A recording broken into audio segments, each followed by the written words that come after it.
Will the St. Louis Blues be able to get back in the win column today against the New York Islanders? Let's talk about it here on Locked On Blues. Hey, this is Brayden Chen. Subscribe to Locked On Blues. You're Locked On Blues, your daily podcast on the St. Louis Blues. Part of the Locked On Podcast Network, your team every day. And welcome back to Locked On Blues. I am your host of Locked On Blues, Haley Taylor Simon, talking to you all things about our St. Louis Blues here on the Locked On Podcast Network, your team every day. Today on Locked On Blues, I'm going to talk to you about some more thoughts that I have following the loss to the Philadelphia Flyers. Well, the Blues were able to gain a point against the Flyers, and then, yes, of course, against the Maple Leafs. When are they going to get the 2 points? Well, in an interesting development, Logan Mailloux was recalled. And finally, the Blues have the Islanders today here on Long Island. A 3:30 puck drop, which will be a 2:30 puck drop Central Time. See, it's always confusing when you have to do the math, but we have a lot to talk about. But before I begin today's episode, I just want to let you know and thank you for making the Locked On Podcast Network the #1 sports podcasting network. And it's because of my everydayers who continuously listen, watch, whatever you do to consume your Locked On Blues content, it is appreciated. So again, this is all because of you.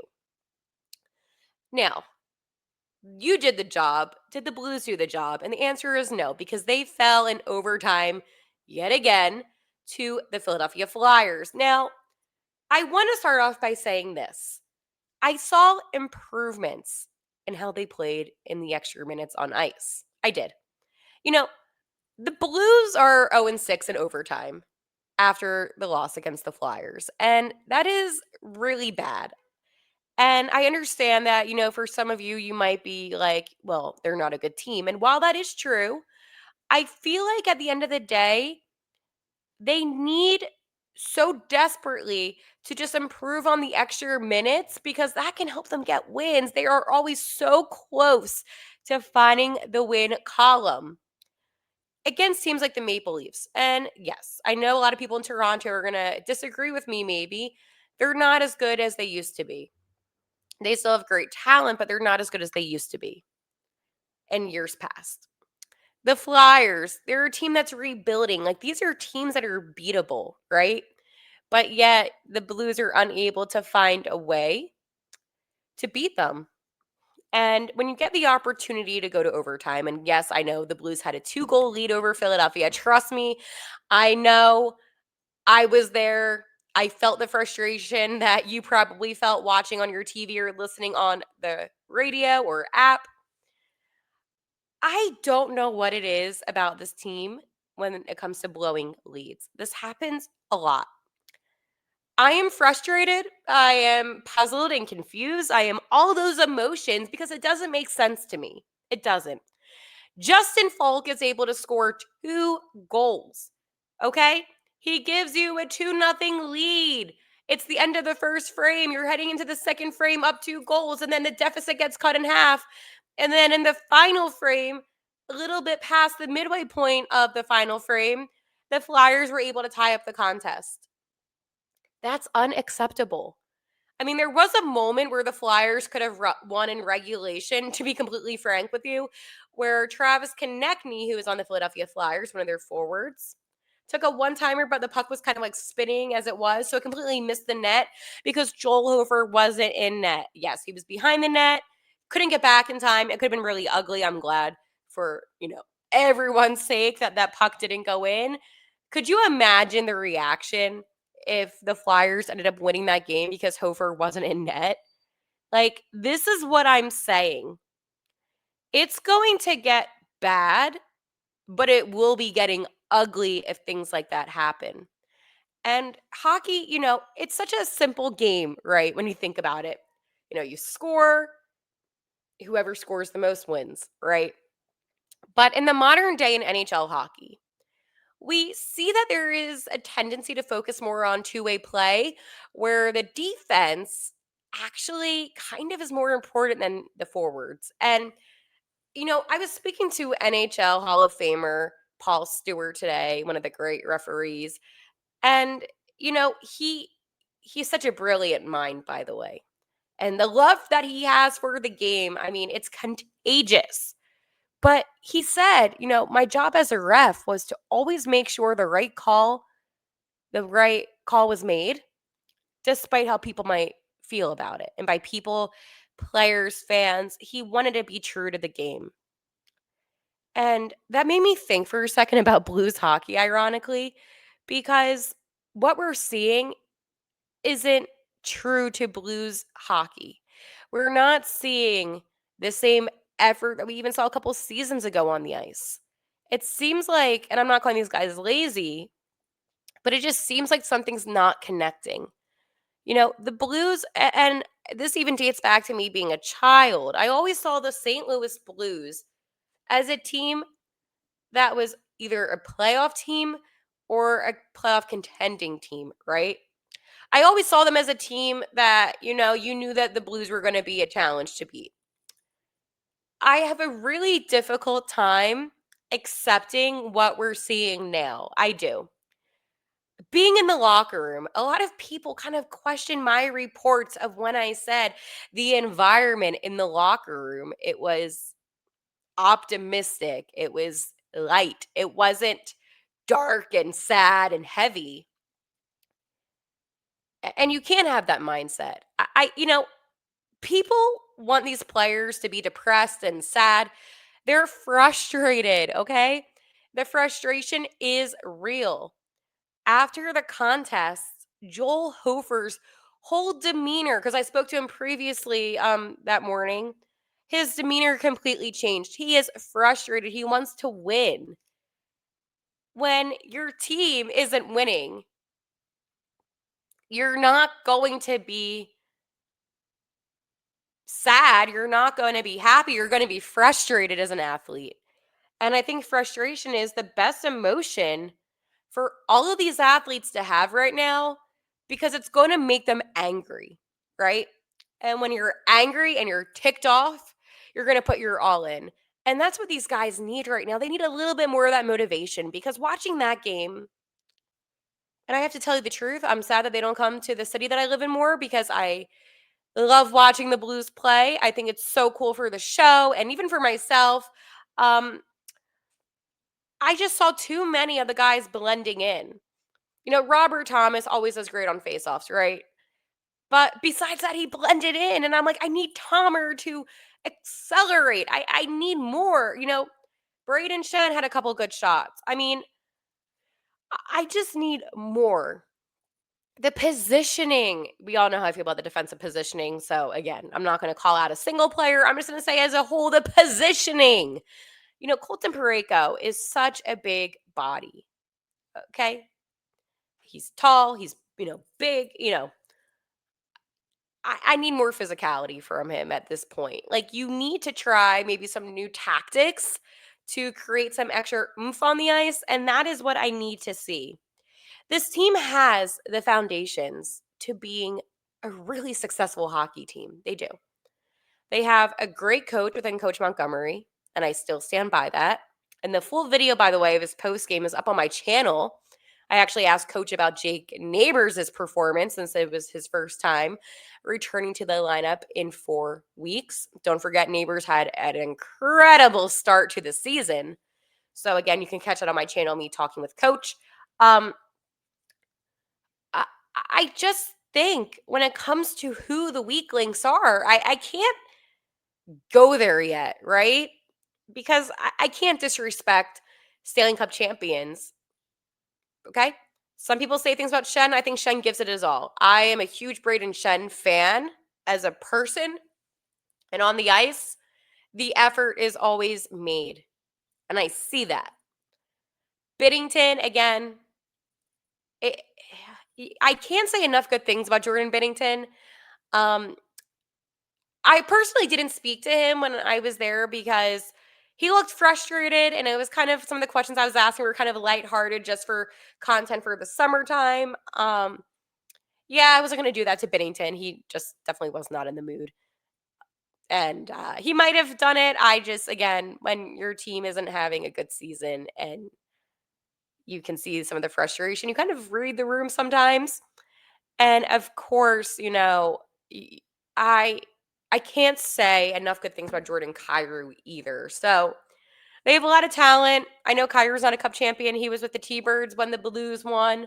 But nonetheless, it is still something that, you know, I think about.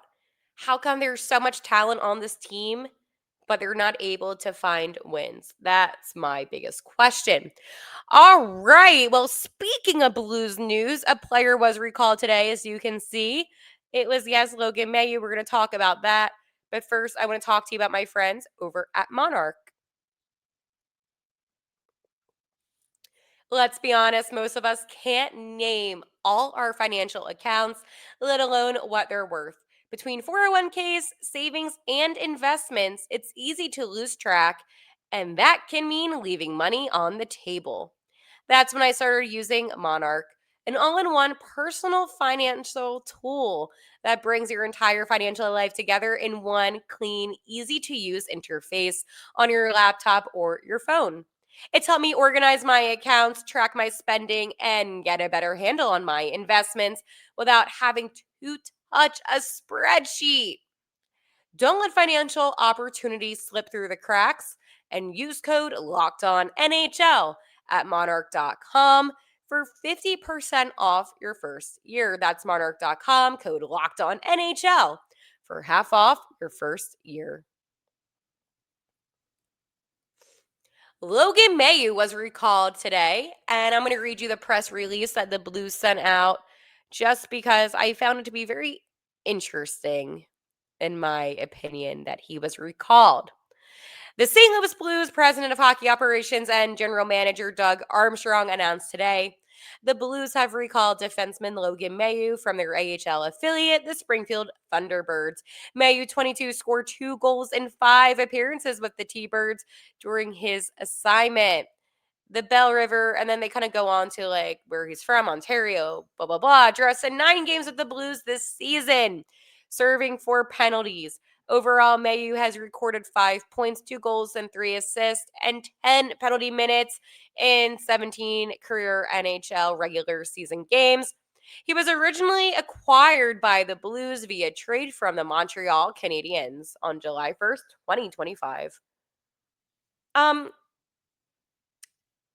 Wow. First and foremost, I was actually surprised that Dano sent this. That's the Blues PR person. Um,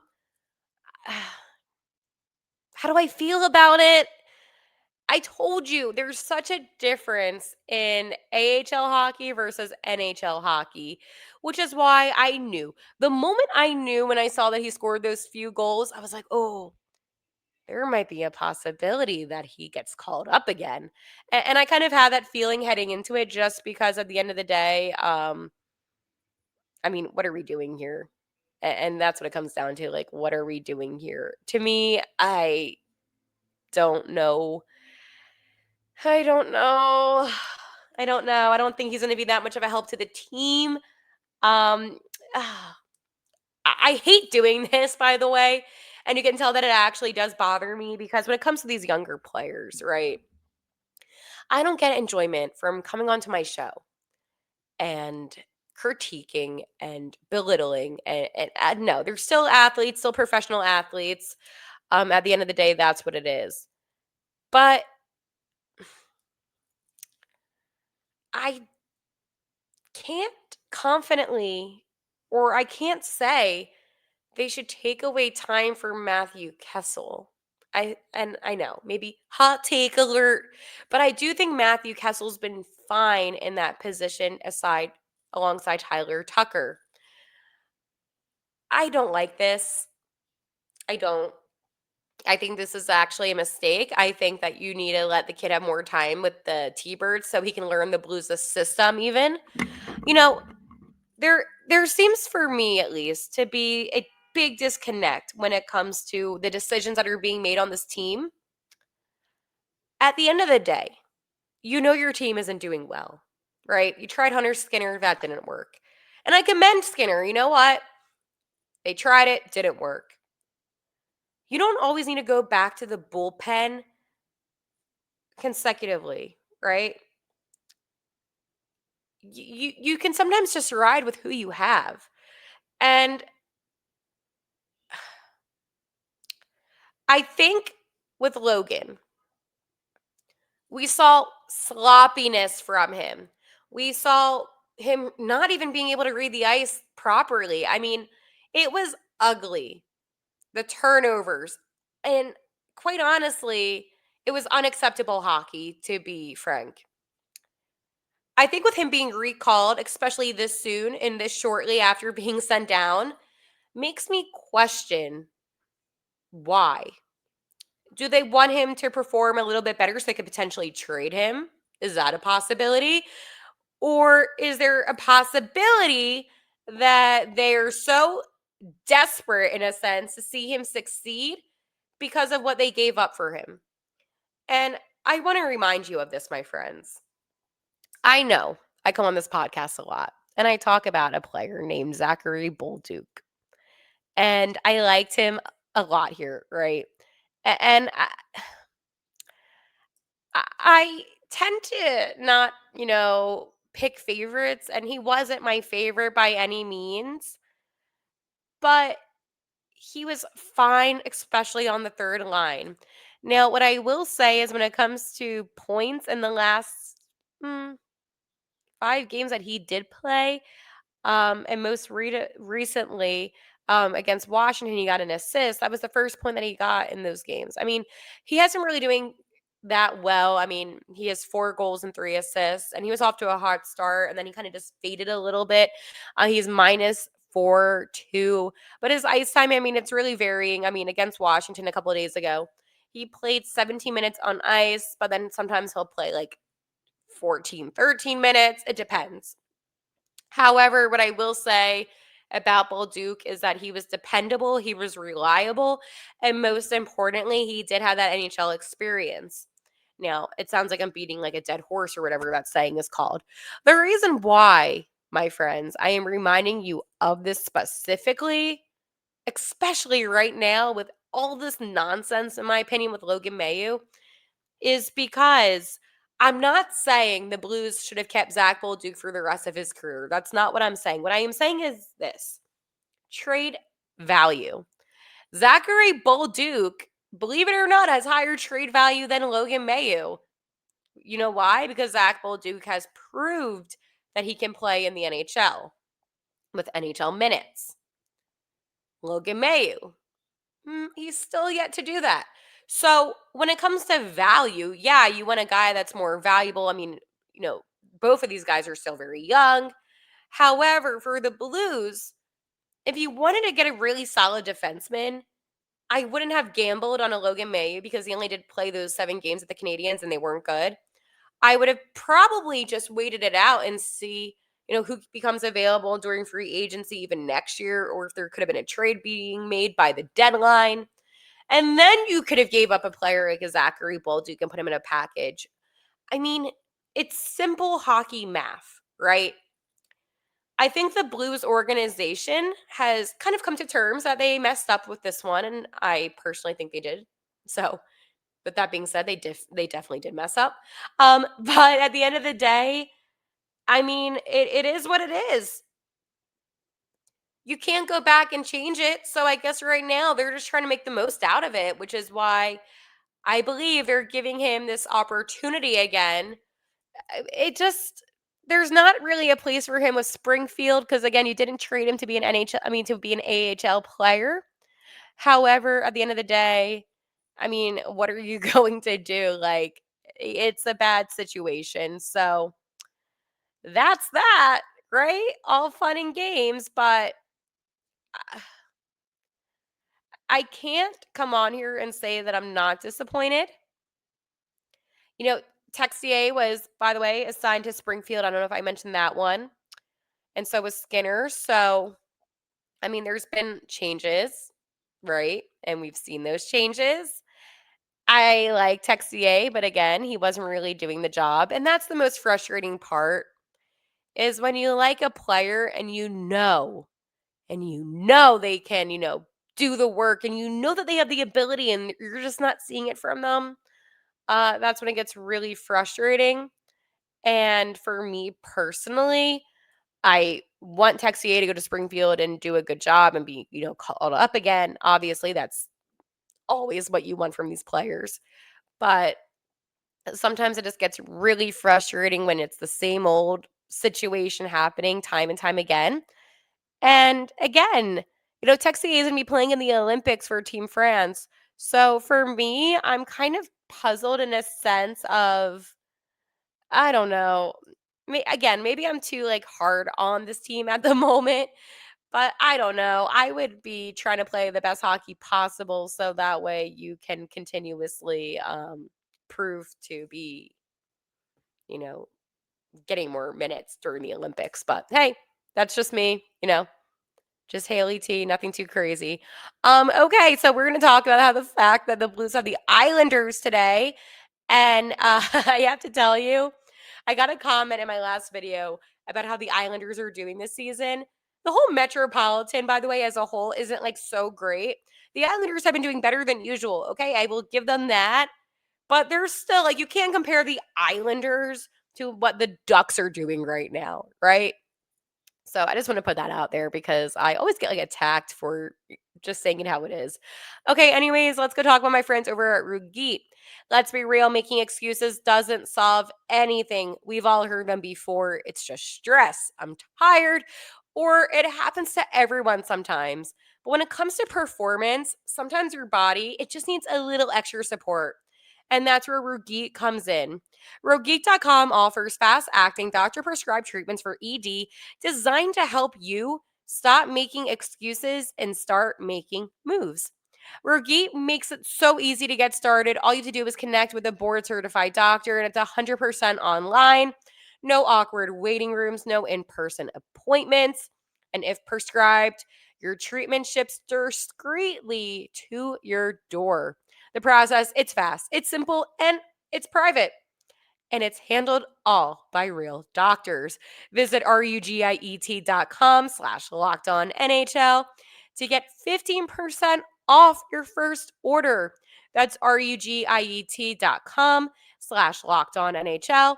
And don't forget to use our code locked on NHL so they know we sent you. Rogeet, stop making excuses and start making moves. The Blues have the New York Islanders today coming up in a couple hours for a 3:30 puck drop Eastern Time, 2:30 Central Time. And for the Isles, it is hockey fights cancer. And again, the Blues were able to witness what Philadelphia did, and it was so special. I mean, again, I do stuff with the Flyers, and I just want to say this. This is not even about hockey. This is about humanity and people. Jason Martinez, he did the ceremonial puck drop for Philadelphia, and it was really special. I encourage you actually all to go on social media, kind of Google what happened, but it was a beautiful moment. And during intermission, sharing the stories of those battling cancer, overcoming cancer, um, special. And I love that the hockey community comes together for, a greater good, right? We all love the game, but as people, man, that's when it really matters, making sure that our hockey community is taken care of. So just wanted to put that out there that it is really special that the Blues get to experience multiple of the Hockey Fights Cancer games. Um, Anyways, though, the Islanders had a really good road trip. They were 6-1-0, by the way, on their road trip. So, yeah. And they have a 7-game homestand with the Blues as their first game. Yeah. Yep. Most notably, though, the Islanders just shut out the Red Wings 5-0. Again, the Red Wings were a team that were able to score 6 goals on us when we had a 4-goal lead, and they won both games in our series against them. So, yay! Look at this. We have Blues hockey. Let's go. Anyways, though, the Islanders have honestly been doing like really good. And again, maybe I'm like the Metropolitan is weird to me as somebody that does a lot of stuff, within the Metropolitan. I guess we'll see I mean, I don't want to discredit the Islanders, right? Because what they're doing right now. I have a lot of friends on the beat for them. I'm very, supportive of, my friends and my people, right? They had a fantastic road trip. My only question is will they be able to maintain what they're doing? They're 12-7-2 on the season, which is insane, right? And I know I talked a little bit too about the Ducks, right? And the only thing that I'm saying about the Ducks is I think the Ducks are going to be able to sustain that while the Ducks only have 1 point ahead of the Islanders in a sense. And I know that sounds like I'm kind of sunning myself, and I'm not. I just think at the end of the day, it's about sustainability. Will the Islanders be able to sustain? I don't know. But right now they're gonna definitely beat the Blues. Like if you think I'm coming on here to say, oh yeah, the Blues are winning, yeah, no, I don't think that at all. That wasn't even a thought in my mind. Um, this is literally something where I'm like, yeah, no. Now, what I will say though is that there are different players on the Islanders, like a Simon Holmstrom, who I think is so underrated, and he has such a good shot on net. Obviously, you have Matthew Barzell. I mean, again, one of the greats on the Islanders right now. Anders Lee, Casey Cizikas. Okay, that's another really good player. Kyle Ritchie, like Bo Horvat. Like again, I am naming off players offensively that are going to be an issue. Now, it's interesting though when it comes to the defense because whew, Matthew Schaefer, now that is a player. And I have to tell you about Matthew Schaefer. He is so impressive.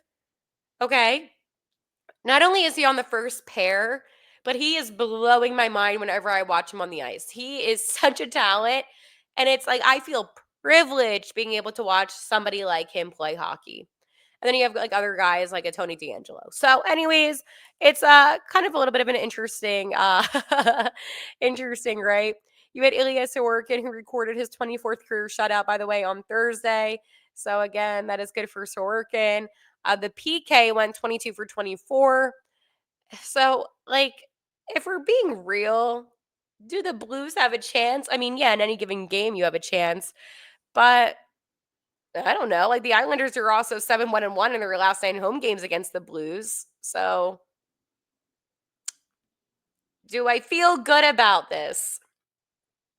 I don't know because the Blues are 0-1-3 in their last 4 games. So if you compare the two teams, yeah, the Islanders are going to definitely win, in my opinion. But I hope it's a good fight because I want some good hockey, man. But I guess we'll see puck drop again in a couple of hours.